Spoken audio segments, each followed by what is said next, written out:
What's the easiest choice you can make? Window instead of middle seat? Picking a vendor who sends a great gift basket? Outsourcing business tasks you hate? What about selling with Shopify? Whether you're selling a little or a lot, Shopify helps you do your thing, however you cha-ching. Shopify is the global commerce platform that helps you sell at every stage of your business. From the launch your online shop stage to the first real-life store stage, all the way to the did we just hit a million orders stage. Shopify's there to help you grow. Whether you're selling scented soap or offering outdoor outfits, Shopify helps you sell. Wherever and whatever you're selling, Shopify's got you covered. Sign up for a $1 per month trial period at shopify.com/try. Go to shopify.com/try now to grow your business, no matter what stage you're in. Shopify.com/try. Denim is in demand at Plato's Closet in West Ashley and North Charleston. Get cash on the spot for everything denim. Bring in your trendy and classic styles of gently used name brand denim. Get paid for your denim shorts, skirts, jackets, jeans, and more. We're looking for denim that is blue, black, or a bold color, and jeans in styles like mom jeans, bootcut, baggy, flared, and ripped. We want everything denim. Sell your denim for cash at Plato's Closet today. Plato's Closet, located in West Ashley on Sam Rittenberg Boulevard and North Charleston on Rivers Avenue.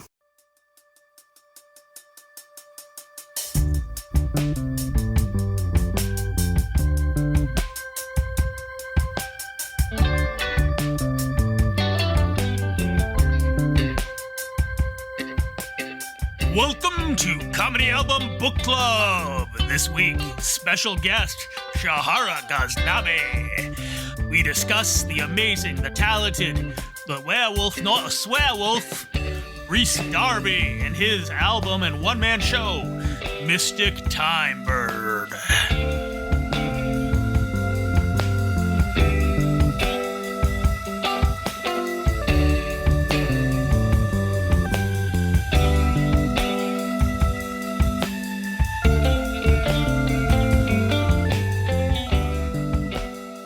Hey everyone, it's your host Matt. So this is going to be a fun episode. I actually got to see this performance live when it was in Toronto. I am joined by my friend, my colleague on Detecting the Marvelous and Who's That, the incredibly talented writer, performer, stand-up comedian, actor, thespian, Shaharah Gaznabbi. Is a great conversation with this terrific young talent, and it was a fun time. We talked about the interesting and honestly heart-wrenching one-man show, Mystic Time Bird by Rhys Darby. You may know Rhys from Flight of the Conchords, What We Do in the Shadows, where he played a werewolf, or most likely his hit show, Our Flag Means Death. You'll notice that a lot of these are collaborations with Taika Waititi. He is a New Zealander and an interesting fellow, big cryptozoology fan, if you ever want to check out an interesting podcast. And so that's it. Thanks for tuning in, and buckle up for Comedy Album Book Club.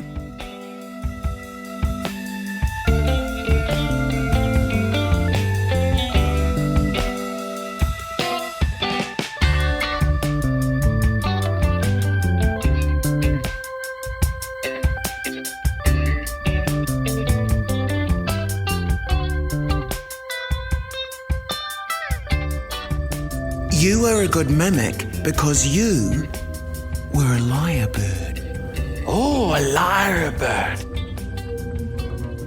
What's so weird about that? Well, my love, unfortunately it means that you were Australian.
that was weird.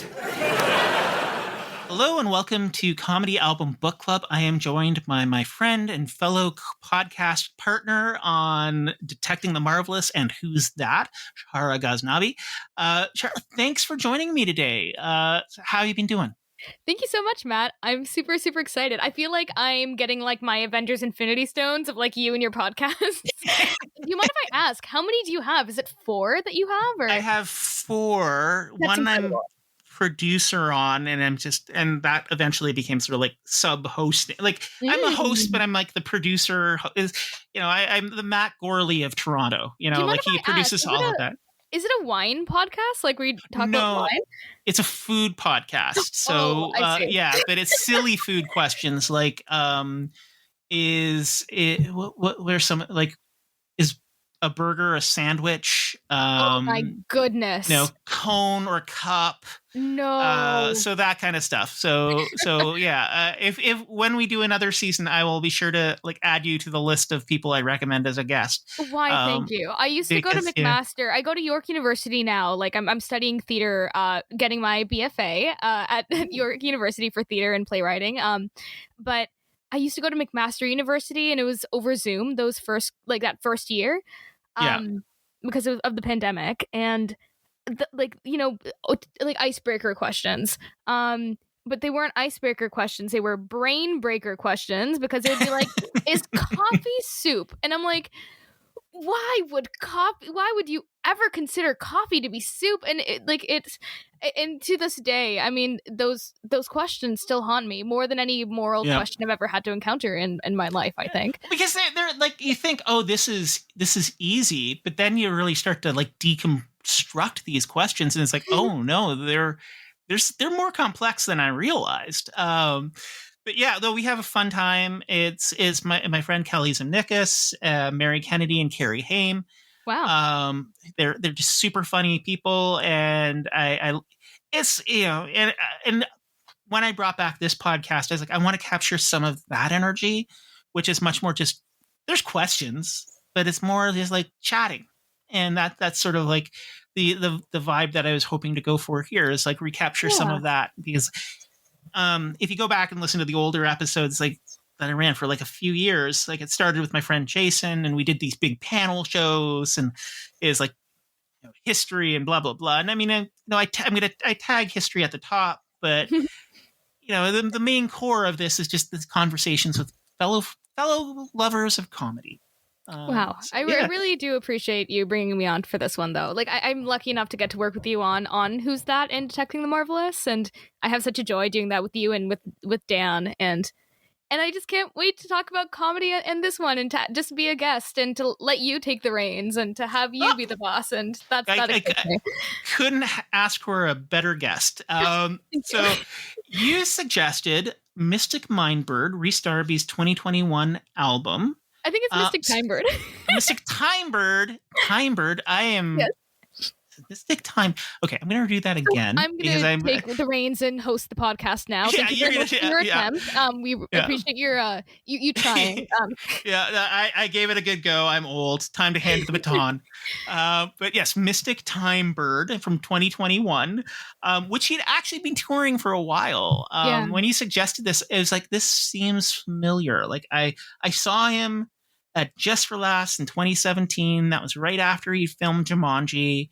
Wow. And I was like, man, why does that sound familiar? Then I listened to the album. I'm like, because I saw this. Because this is the show that he did at Just for Laughs, or JFL 42 back then. Yeah. I cannot believe you got to see that in person. Like, and it is my goal to see Rhys Darby perform in person. I've never I think that he's one of those people that are born to perform. Like, there's nothing else I could see him doing. Yeah. But I mean, even though he was a military man, he's done a lot in his lifetime, but he was meant for the stage. Yeah. And he embraces silly in a way it's still silly, but it doesn't feel like, you do see some people do silly stuff and it's just like, oh, that's just dumb. Mm-hmm. It doesn't feel diminishing when he's done, like, so like this album, it's really much, it's kind of like, I'm going to tie it back to another well, an Australian, which he would resent, but Hannah Gadsby. Oh, how dare you? No, yeah. Hannah Gadsby. Yeah, like, Australians, how did you get in here? It's funny too, like, 'cause I went on a trip to the UK, and we had a New Zealander who was the owner of the Airbnb that we stayed in, and he explained how to do the uptalk, that they all do. The Australian accent's very different, but the New Zealand accent, New Zealand, everything ends like a question. You really hear that in Rhys. Oh, you totally do. And like, I think it's every Beth, it would say Beeth. Like, It's good to get to meet you. Eggs, like, I'm making eggs for breakfast or whatever. I don't know. I love doing. Okay, that was really bad because I was on the spot, and but I love doing those accents for sure. I think that was pretty good New Zealander. I can't do accents for crap. I can do a passable Werner Herzog, not even a passable German, a passable Werner Herzog, only because he's so weird. Are you allowed to enlighten me? Is that something we can do? Okay. Let me get into the moment here. Like, Werner Herzog's a bit of a feat. You shall hear the screams that people call silence and wonder, what is humanity? So that's because it's like a Christopher Walken. Christopher Walken isn't. I can't do a Christopher Walken. I can do a Christopher Walken spooky. That's all I can do. Spooky, yeah. Like, I can do like words, but not like a sentence as Christopher Walken, because there's just so much going on there. Oh yeah. Werner Herzog is like that though, where it's not a German accent; it's a Werner Herzog accent. And it's just like, yes, this is a man who carried a boat across a mountain to make a movie just because. Kind of thing. So, but going back to that the comparison that I went off at a tangent on. Like, it's stealth serious. Like, the first half of the Hannah Gadsby special that really broke her, it feels like a normal comedy special until she like hits the gear shift. Yeah. And I think just due to the nature of Rhys, it's a very different structure. It's not like a break, but like, he reveals fairly early, like, this is more of like a confessional, coming to accounts with his grief, which is like really interesting. Like, so why did you choose this album? Like, what inspired you to discuss this? Well, that's a really good question. Before you asked me, I hadn't listened to or gotten the chance to watch Mystic Time Bird, but I've heard so much about it, and I'm such a fan of Rhys's work. I mean, he has a podcast called Cryptid Factor, where he talks with Dan Schreiber and this guy named Buttons. I think his name is Leon. About just like the weird, like, supernatural, like semi-natural cryptid, like news in the world. It's like Bigfoots and Sasquatches, and like I love his character work from that. I was introduced to him like technically from Our Flag Means Death, where he plays Stede Bonnet, which I think like he was meant to play. I can't imagine anybody else in that role. He's fantastic. But as I was watching that, I was like, this guy seems very familiar, and it's because he was from Jumanji. And he was very even though he played like an NPC, like, welcome to Jumanji, like that was his character, but it was so memorable. And then from that I kind of went on like the Rhys Darby like rabbit hole, and I've been like following his work and all the stand-up he does and all the touring he does, and he like incredible comedian, incredible physical comedian, and like I was like, you have to make sure that you watch some of the clips from this as well, because like his physical comedy is so specific. His vocal work is insane. Like, he does a lot of like voice work, and it's the kind of thing that, number one, like, I wonder if I even have the ability. Like, I love doing voices, but his is so specific, and I'm glad that nobody, and maybe he's been called like maybe he's been told like, oh, don't make noises, oh blah, like, but I'm glad that he didn't listen to those people, because he relishes and just the ability to go really weird places with his mouth, basically with the voices he could do, and it's very I look up to him so much. That's why I wanted to Oh, Yeah. I think that's awesome. Like, did you ever watch the original What We Do in the Shadows? I've seen the new one, and I've seen clips of the old one, and I still Okay. need to. He plays the werewolf guy. Yeah, the werewolves, not swearwolves. Werewolves, I'm like, werewolves. yeah. But yeah, it's just like that cadre, like Tika Waititi and the guys from the Flight of the Conchords, and like Yes. that comedy core that came out of New Zealand at that time are just like so awesome. I mean, Brilliant. yeah, I think it's like one of those things where it's like it just like showed us it really opens up, like, you know, in the news today, like recently the Just for Laughs Comedy Festival filed for bankruptcy protection. No, actually. Oh yeah. Like, so Toronto just got canceled yesterday. No. Montreal was canceled last week. And I won't get into the politics there. We can talk about that offline. But it just really highlights how amazing comedy voices from around the world outside of like the US are, and these venues like Just for Laughs, where you could get these voices from other places on these big stages, is you know, it's really wild and important and amazing to see these things. Like, that's one of the things I loved about Zoom comedy. I like saw comedians from like Kuala Lumpur and Germany and Japan, and they're funny as anybody else I've seen. You know, funnier than a lot of American comics that I've seen. But everybody's America. I find a lot of commonality between Canadian humor and New Zealand humor. Me too. Oh, Yeah. Like I think it's that like colonial component of our culture, like where there's this weird love-hate relationship with the Britishness of parts of our culture. So there's this like, he had a TV. Did you ever see his TV show Tall Poppies? No, I've never heard of it. Yeah. Check it out in sources that you know about that I will not name on the podcast. But it's basically him just doing different characters. And there's a saying in New Zealand and around the world, like a tall poppy gets cut down. Okay. And that's just the premise. Like, you know, if you get too prideful, you get knocked down. And it's not really in America. It doesn't really happen in America, but in Canada and New Zealand, I feel that's very much a mentality that we have. And but yeah, so he does a lot of character work on that. Very silly characters, different characters every episode.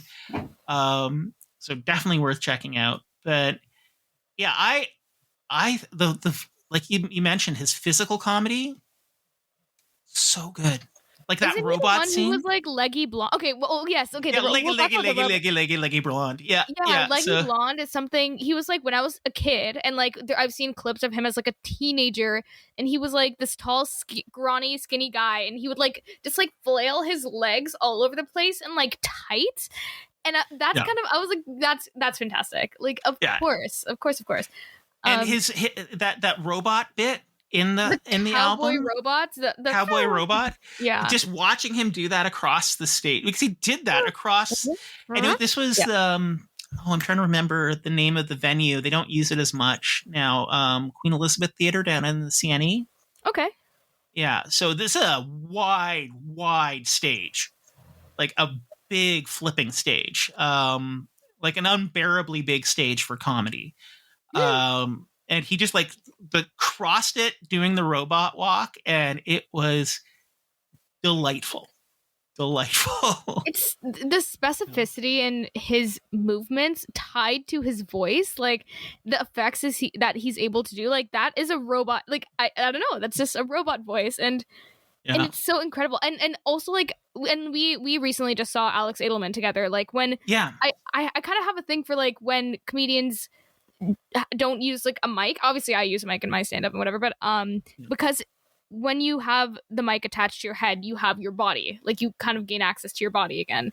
And Rhys is one of those people. It was like the first time that I saw somebody do stand-up, but it wasn't with a mic in hand, and what that afforded him as a physical performer. And I was like, yeah, there's no way that Rhys could perform like all that he does without like, you know, without having access to his arms and his legs and full range of motion and being able to fill a like larger than life stage, you know? Yeah. And I mean, it kind of reminds me of like Buster Keaton and like Three Stooges, all those old vaudeville acts where it develops, that's where slapstick comedy was born. Yes. And you get that physicality. And that's, I mean, I love modern stand-up. I mean, I wouldn't have a podcast about it and do it and stuff if I didn't love it. Same here. And, and I mean, I could not do that kind of physical comedy because I am old and broken. But you're fine. Oh my goodness. I woke up, I went to bed, I dreamt I took an arrow to the knee, and I woke up with like a knee that was in severe pain the next morning. My body's falling apart at this point. I put on a good facade. Don't get me wrong. I realized, like, I did a show a couple of weeks ago, and I was working a bit about being 49, and there was an audible gasp of disbelief from the audience. I was like, that fills my heart with joy. Because you don't look 49. I'm like, I honestly, I would pin you at like 30s. I'd say you were my age if I could, actually. No. That is very kind. 30s, I believe. Now I think you're just trying to flatter me. But, yeah, like it's,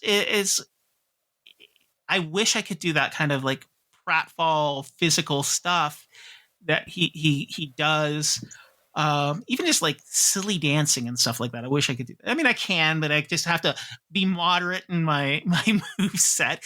But yeah, it's like, it's silly. This album is silly, but it's intensely personal. Like, yeah, like even when he's talking like Barbie Darby's Darby Barbie, you know, like these are really intense personal feelings that he's sharing. But by using this context, so when I saw there was like a light off stage that he would talk to, which was the shaman in the tree. Oh, I see. Okay. So you created that division. It felt more natural, the break. It wasn't just him like turning one way and doing a different voice. It was pre-recorded. And there was like you don't get that intimacy. There's intimacy in this silliness. And like, how do you like, I mean, we both do a very different style from Rhys. But how do you incorporate some of these sort of like the silliness and the intimacy and all of these components into what you do? It's a good question. Performer, and like not just necessarily in stand-up, but I mean, you're on TV, you're on the stage, you know, like these performance in general kind of thing. Yeah, I appreciate you asking me that. And like, maybe it's because I will reveal I'm 21.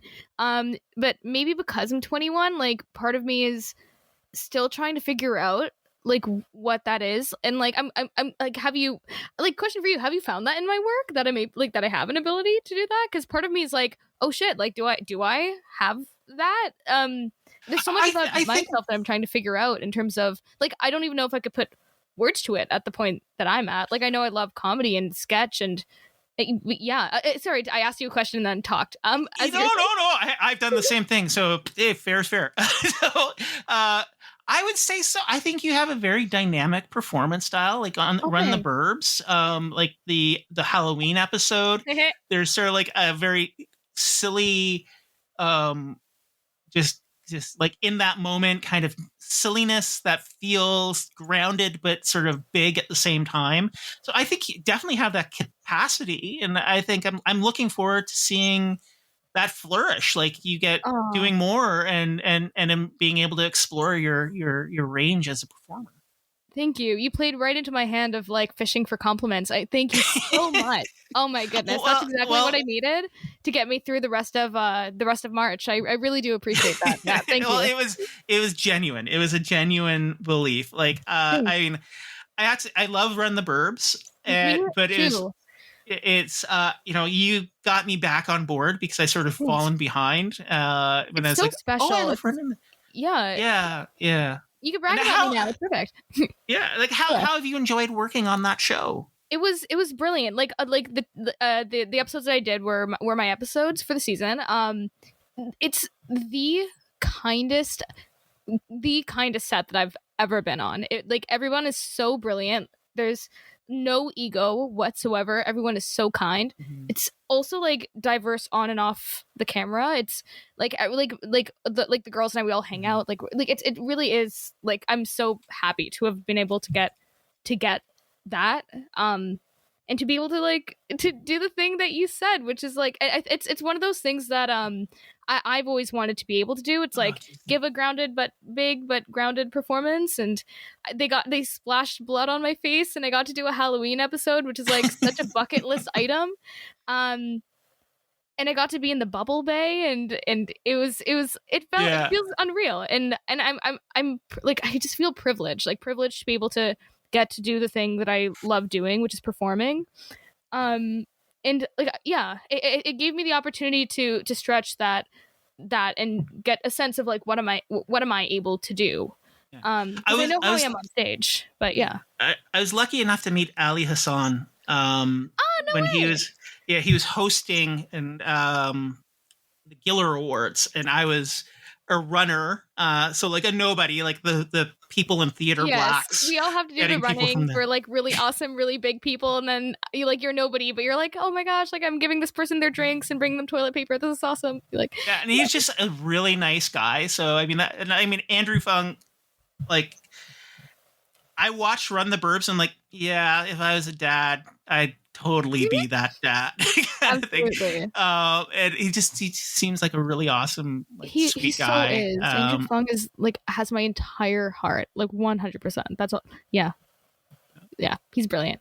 But yeah, how, like, I was like, that question pertained to me somehow, but I love not answering questions about myself and turning it onto other people. What was like, how? Oh yeah, the intimacy in comedy, like, it's so interesting because I like to think that I pull my comedy from things that I feel within myself, because I'm a selfish narcissist and I love doing that.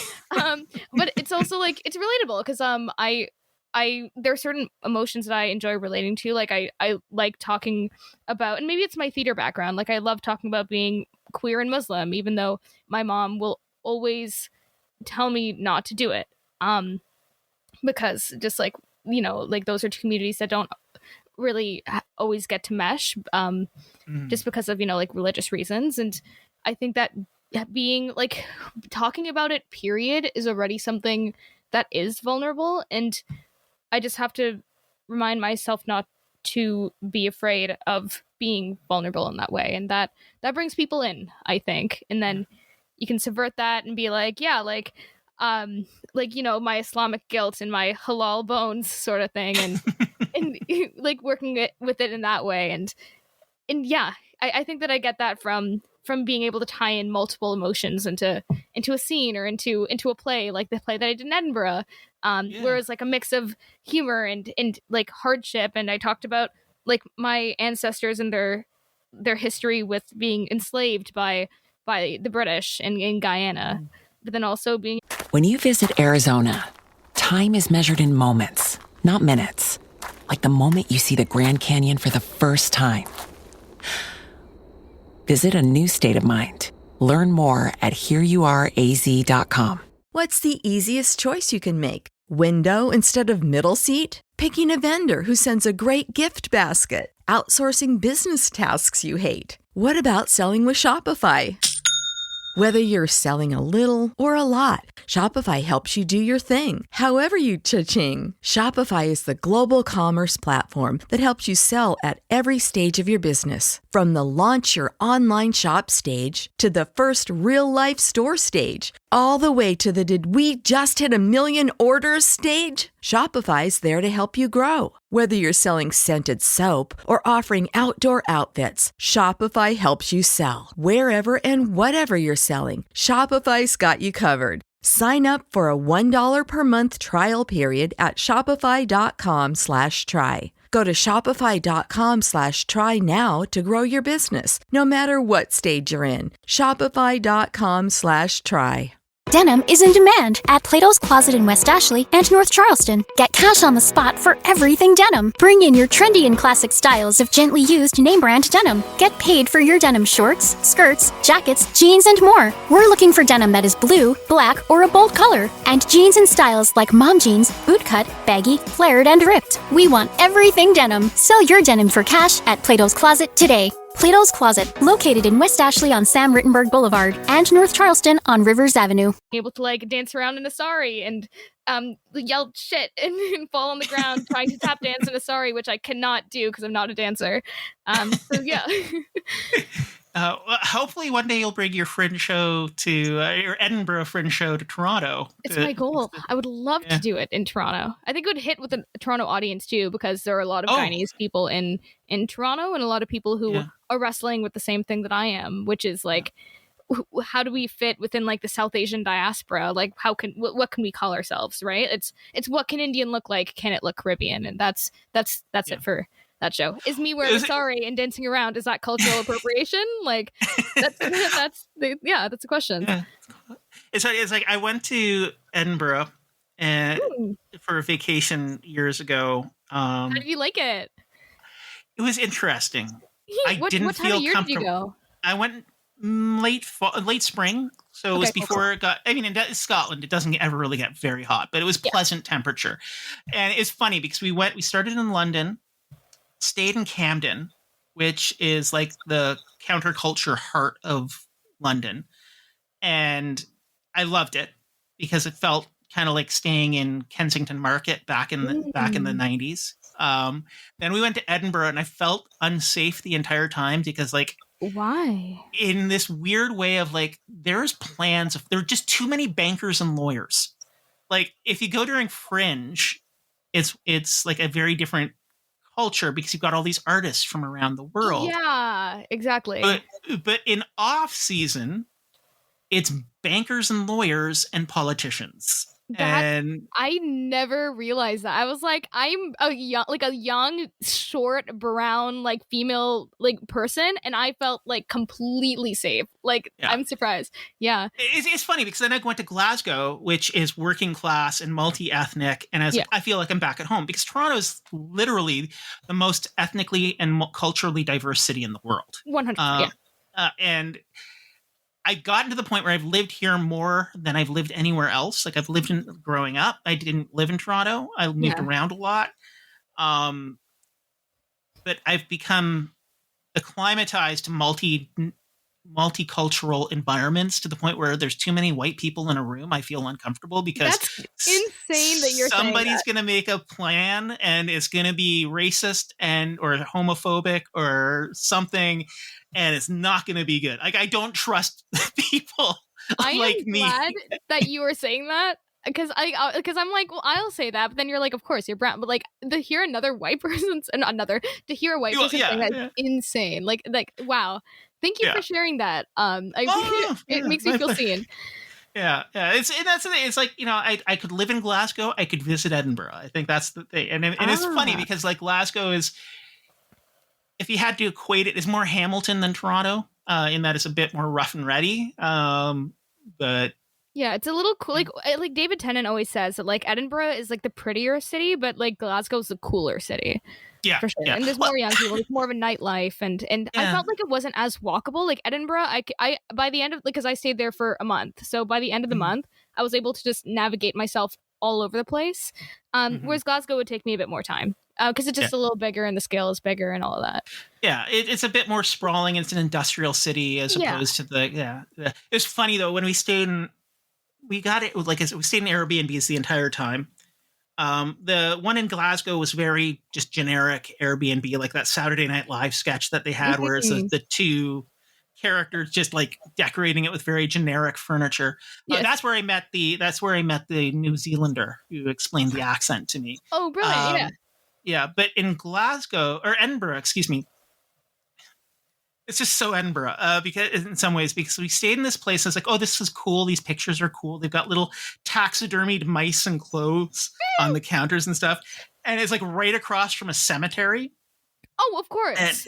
Of course. And I'm like, okay, we're gonna stay in the goth place, and so I'm like, yeah, it's like something from Tim Burton's fantasies. Yeah, well, Edinburgh is haunted, like hands down. Like it's. Well, yeah. Well, I mean, it gets worse. In that, not so much in hauntedness, but in weirdness.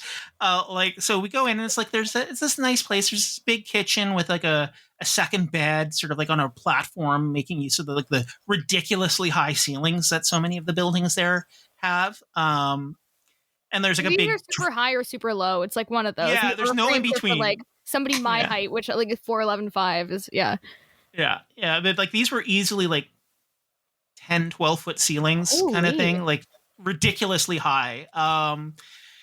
So they had like a platform with a second bed up there that was like above the eating area, and like a big drying rack for stuff. But then I like go and lie in the bed, and I'm like kind of trip, and I'm like, oh, that's weird, and I kicked back the rug by accident, and I sort of like lie in the bed to look up, and I'm like, why are there D-rings recessed into the ceiling? And then like over on the bed, the host left a book for us, and it was the Guide to Sensual Bondage. No. And I looked down, and there's 2 D-rings recessed into the floor as well. That's what I tripped over. And I'm like, oh, we're in her bondage shack.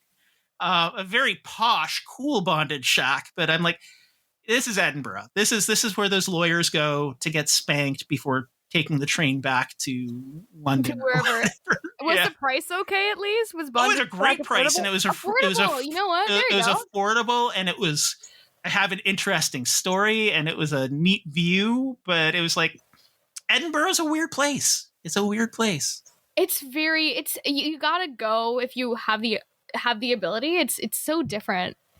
Yeah. I mean, that doesn't surprise me. It shocks me, but it doesn't surprise me. And I'm glad I got to go before J.K. Rowling was pure evil, so I got to get the Harry Potter stuff before I was like, I feel guilty. Before you had to be riddled with guilt while you're doing it. Yeah. Before I was like, nope, I'm not going to buy those Slytherin cufflinks. I got to buy Slytherin cufflinks guilt-free. And I'll never wear them. I gave them to a small child who is too young to understand the horrors of J.K. Rowling, and a fellow Slytherin. But it's like it was cool to be able to see that stuff without feeling horrible. I wouldn't do it now, to be honest, because like I don't want to do anything to even vaguely enrich that horrible person. But yeah. But anyways, Rhys Darby. Rhys Darby. Yeah, these are some tangents that we're getting on. Do you have a favorite? Do you have a favorite bit? A favorite bit? Well, okay. Well, the robots are huge. I am like I'm a comedian, but I'm a sucker for like ways to tie in the personal. And I really did feel like when he talked about his mom and like grief and like I like, and like you can talk about this whatever, but like have you ever had to push through the pain when doing comedy? And I'm not good at it. Me neither. Yeah, I was doing improv when my stepdad passed away, and I had a class, and my first class back, we had the scene, and I mean, the improv teacher did not know how to read a class. Yeah.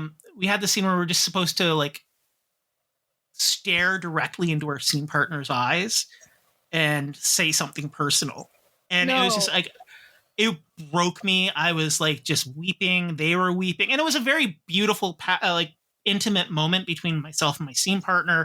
Mm-hmm. They were supportive of me. Like this person, she's one of the most wonderful people I have ever met. But you know, it was just like, yeah, I don't channel grief well.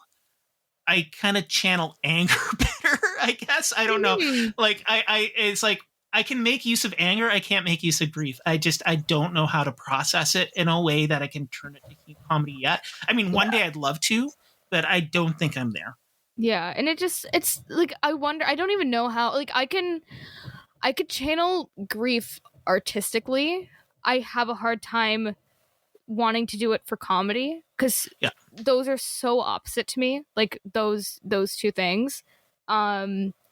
And yeah, like I when I was so like back in 2022, like that's when I was really doing like that's when I got into like stand up, and I was working with Vong's show, and I got like Best of Fresh, which only like so many like only like 12 people get out of like 70, and it was like a really big opportunity. And then I had a friend pass away, and that was it was out of nowhere, and it was the first time that I had experienced like grief, like other than my grandfather when I was 7, like as an adult, and it was so, like the worst thing I've ever experienced. And that was, I had to do all of like Vong's like rehearsals plus Best of Fresh like a few weeks, like 2 weeks later. And then I was in Second City Conservatory at the time, and then I was doing my rehearsals for those and every weekend plus our final show. And it felt like I wasn't doing comedy necessarily for like my enjoyment anymore. I felt like I was doing it because it was part of my job, but it was also like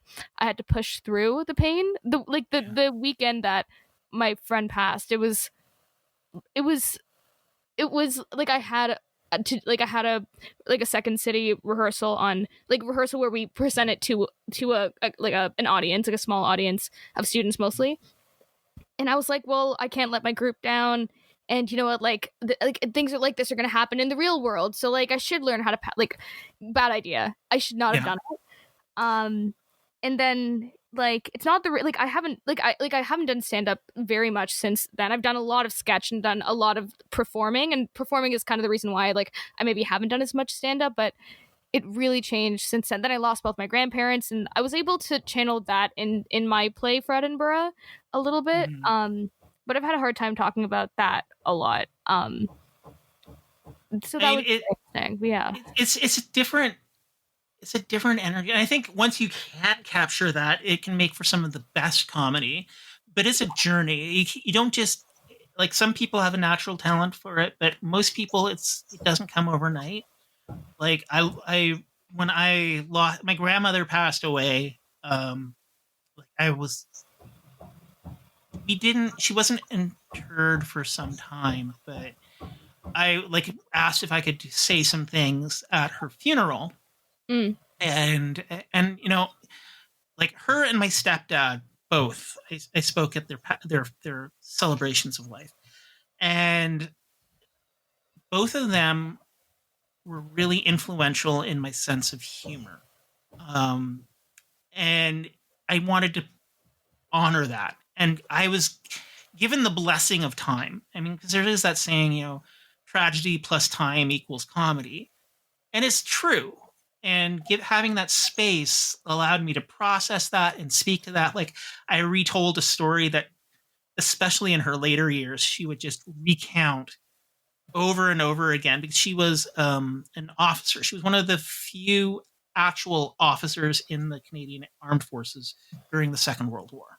Wow. And so she had all of the responsibilities of a male officer. So she had to do inspections and stuff. And let's just say she did an inspection of the brig with her MPs trailing behind her as a lieutenant. And the inmates in the brig, as she put it, were standing at attention. But the thing is, the way she handled it, and this was like, she's like, she didn't give them the satisfaction. She just said, dismissed, turned on her heel and walked out, and then started laughing as soon as she got out. Just it's like, she just, you know, she's just one of those people who's like, don't let them win, because if you don't let them win, then you win, kind of thing. And just embraced the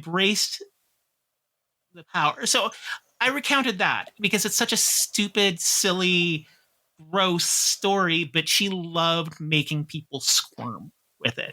Yeah. You know, and then with my stepdad, you know, I didn't sing it because I can't sing. I just sort of quoted the always look on the bright side of life, because he and I connected over Monty Python. Of course.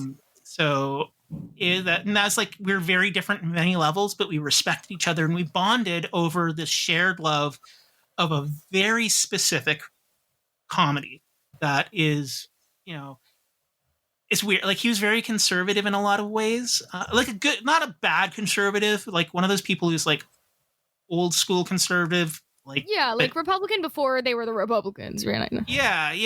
And Yeah. so like in so the Fresh well, Prince of Bel-Air, how Carlton was a Republican. yeah, exactly. So while we butted heads on certain topics, he always respected me. And I respected him because he respected me. You know, I didn't agree with him on certain things, but he never gave me a hard time. Like he would tease me, but it was always kind of teasing that you give somebody you love, kind of thing. Not the kind of teasing you, or that was not it was never disrespectful. So I mean, and that's the thing. Like you find the grief and you find the connections, but it's hard. It's so hard, especially with like somebody. I mean, like your grandparents when they passed. I mean, those are indelible relationships that form us. So I mean, yeah, hopefully one day you'll be able to find ways to channel that as well into comedy as well as that. Like I myself like pour it into creative writing, kind of thing. That's where I sort of one day hopefully I'll get there too. Absolutely. And like honestly, like watching Rhys Darby, watching like Alex Edelman, like it all just makes me really miss it, and like wanting to go back on stage and do stand up like that again, or even like I haven't gotten to do a lot of sketch since the beginning of 2023 because I was preparing for Edinburgh. So I'm like man, I really do miss my straight comedy stuff and not just like tying it in with theater too. Yeah. So I do miss it. Yeah. Well, there is a show that I go to, an open mic I go to. I mean, I know downtown is a bit of a trek for you, but it's called Sidekick.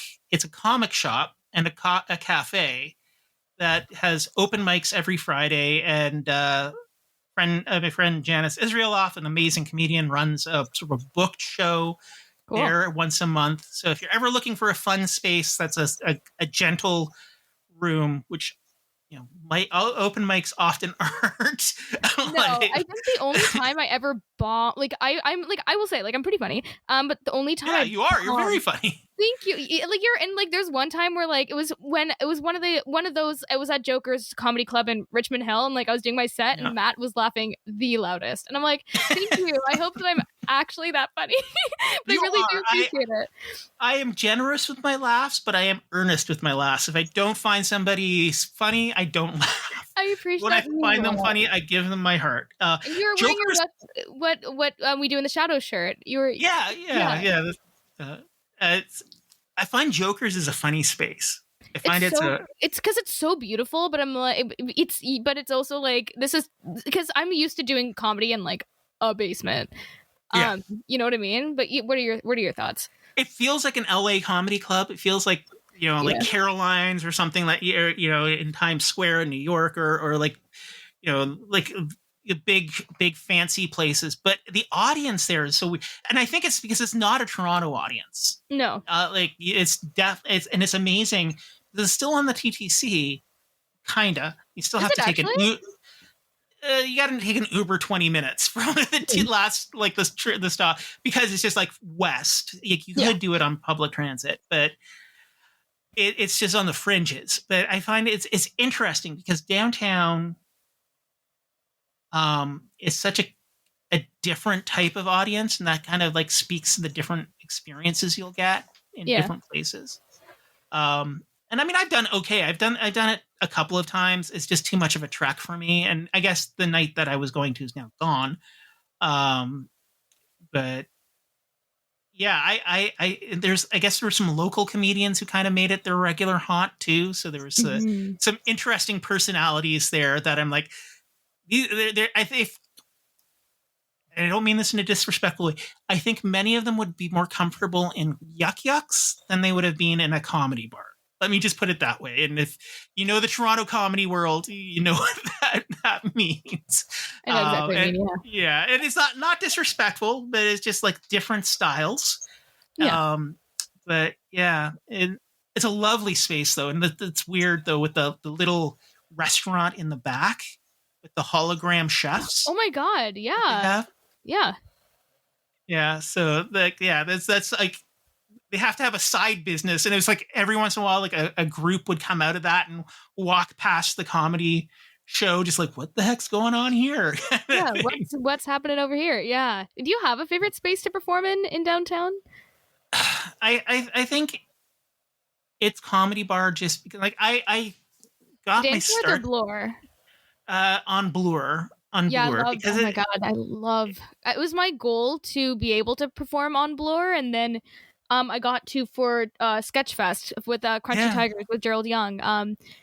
So that was like it was a moment for me. I was like, wow, it's when I felt like a real comedian. Same. I didn't call myself a comedian. I waited for somebody to call me a comedian before I used the title.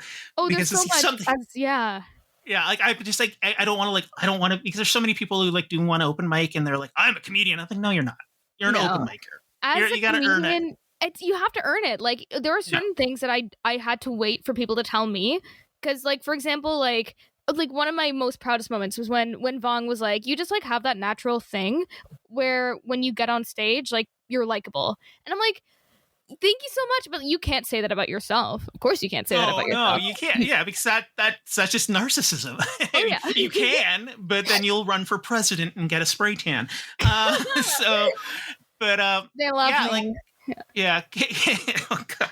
But like a Comedy Bar, I think is my favorite just because it's such a diverse audience. But also, like my first time performing there wasn't actually as a comedian. Oh wow!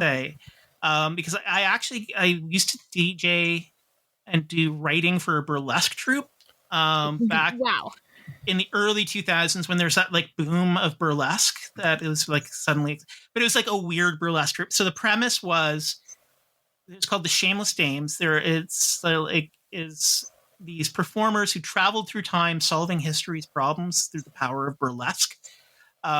So like we did, I think the Shakespeare show, where my friend Adam Bailey, wonderful Fringe performer, does a lot of great clown, adult baby Cupid, where he's like a grown up Cupid, but he's wearing a diaper and is hilarious. Does relationship advice.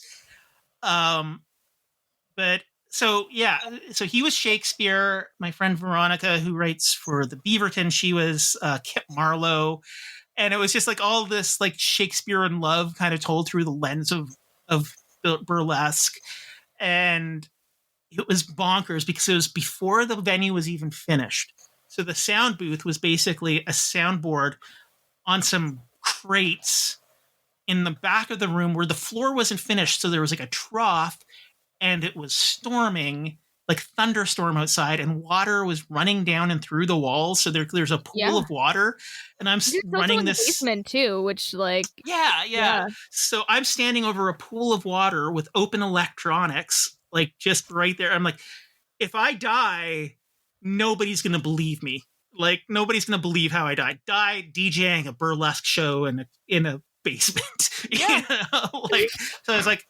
It's just too unbelievable. It'll never happen. They'd be like, what else did he think was going to happen? Yeah. I mean, but if there's a way to go, that's like an epic way to go kind of thing. But maybe it's what I want on my tombstone now that I think about it. Yeah, burlesque DJ Matt Ardell. Yes, I did sign up for this. That's died doing what he loved, not looking at women's boobies and feeling uncomfortable. There we go. It's like they're all my friends. So I'm like, I can't look at them like this. This is not right. Like these are my friends. Like that's just creepy. It's like, but they're on stage doing. It's like this is their. It was just like, I was conflicted. I was a very conflicted young man back then. Yeah. But yeah, I have a love for that place just because it's just been so wonderful. Yeah, it's so brilliant. Wonderful. Yeah, it was one of the places where I was like, once I am there, I feel like I can call myself a Toronto comedian, which is really sweet. Yeah. I have to say my favorite bit. So getting back to Rhys here, we're really all over the place. Hi, Rhys. Yeah. My favorite bit was actually the last bit because it tied in everything. The aliens bit because it tied in Mr. Thompson. The crappy PE teacher. Mm-hmm. It tied in like what you mentioned, like his cryptozoology podcast. It tied in aliens because he what I appreciate about him is he earnestly believes, but he realizes how silly it is, and he just like runs with the silliness. Yeah. So I appreciate that. That's like, okay, I'm with Yeah. you. He believes in UFOs, but he knows that it's silly. But I'm like, Yeah. yeah. And it ties in the siren bit. It has him doing voices because he's doing the alien voices. It's just the culmination of every little kernel Yeah. of that entire like hour and like 9 minute, because it's like an hour and 9 minutes up till that point into one penultimate bit kind of thing, or one ultimate bit. Genius. Sorry, not penultimate. Yeah, for me that was like the hallmark of his genius. It felt like I'm a big Queen fan, and I think it's, oh my god, is it jazz? Like, oh my god, is it jazz? I think the album is jazz, which is one of my favorite albums. I'm gonna like search it up right now. But at the end of at least the Apple version, it's like, oh my god, let me just get this right. More of that jazz. And it's like a little kernel of every single song from the album, but it fits together into this one beautiful like composition. And I'm like, that's exactly what this was. And he did it in a way that it told an additional story, and he laid down the seeds and we ate it all up, and yeah. Awesome. Well, thank you, Shaharah, for sitting with me. If people wanted to find you, your plays, your TV work, your stand-up comedy, where can they look? That's a good question. The best way is on Instagram. I'm super reachable. At Huck King Hilarious.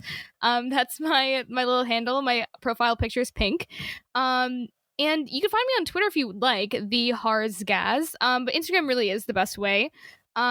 I'm doing a lot of exciting stuff. I'm going to be part of they're going to announce it very, very soon, probably by the time this is out. But I'm going to be part of Tarragon's Young Playwrights Unit. Congratulations. Thank you so much. It's a very like slim spot, and I'm so happy. It's the biggest thing, which is great. And of course, please watch Run the Burbs season 3. Oh my God, please watch 1, 2, and 3, because it is such a brilliant show. And like Andrew Fung, Andrew Landon, Ali Hassan, and one of our DOPs got and Tipper, I think, got a like CSA nominations, like Canadian Screen Awards. So that's how you can find me. Thank you for this opportunity, Matt. You're brilliant. Thank you. Oh, thank you. Thanks for joining us. Take care, everyone, and catch you soon. You've been listening to Comedy Album Book Club, a Far From Here comedy and ShowbizMonkeys.com co-production. Music today was performed and produced by Glenn Bouchon, Tim Matthews, Edith Falkenberg, and Jim Spruill, also known as the Something Something Quartet. Thanks for listening, and tune in next week to Comedy Album Book Club.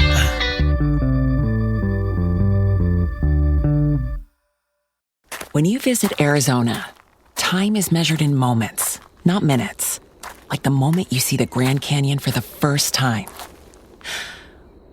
Visit a new state of mind. Learn more at hereyouareaz.com.